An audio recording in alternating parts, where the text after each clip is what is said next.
in which Phileas Fogg and Passepartout agree their relationship, that of master and servant.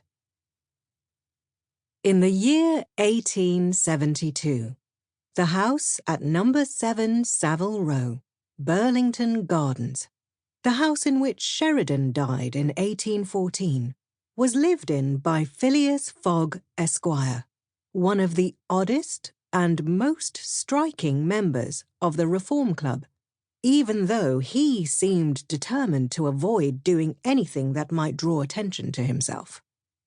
And so, one of the nation's most brilliant parliamentary speakers had been replaced by the enigmatic figure of Phileas Fogg, about whom nothing was known except that he was the most courteous of men and one of the most handsome gentlemen in English high society. People compared him to Byron because of his good looks, certainly not because of a limp, but a Byron with a moustache and whiskers, an impassive-looking Byron who could have lived for 1,000 years without showing the signs of age. Though he was undoubtedly English, Phileas Fogg was not necessarily a Londoner. He had never been seen at the Stock Exchange or the Bank of England or in any of the financial institutions of the city. No dock or basin in London had ever handled a ship whose owner was called Phileas Fogg. The gentleman in question did not figure on any list of board of directors. His name had never echoed through an inn of court, either the Temple, Lincoln's Inn, or Gray's Inn. He had never pleaded in the Court of Chancery, nor on the Queen's Bench, nor in the Court of Exchequer, nor in the Ecclesiastical Court. He was neither a factory owner nor a businessman, nor a merchant nor a landowner.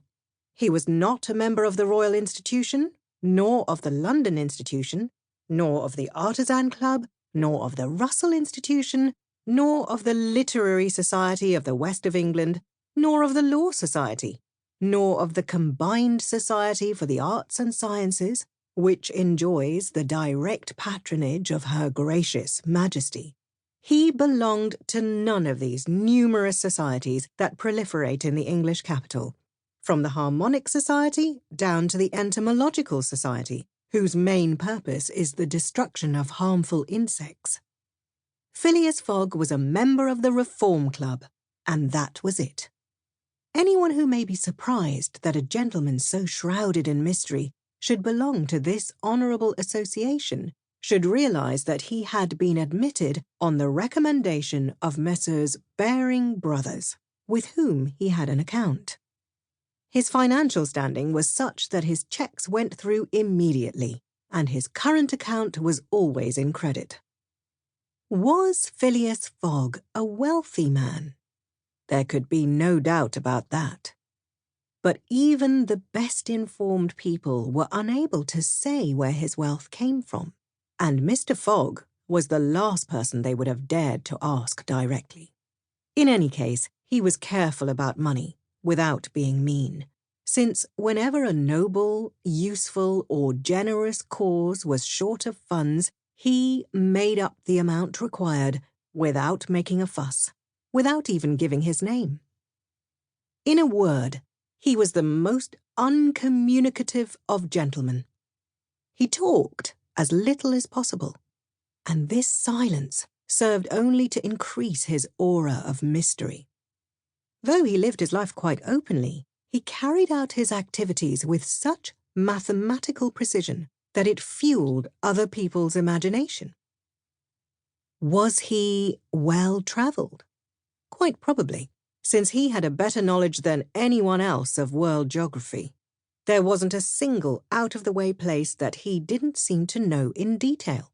Sometimes, by a brief but precise intervention, he corrected idle club speculation about travellers who had disappeared or got lost. He offered the most likely explanation of what had happened to them, and his words often seemed to be inspired by a second sight, since they were always borne out by events. Here was someone who must have travelled a lot, in his head at any rate.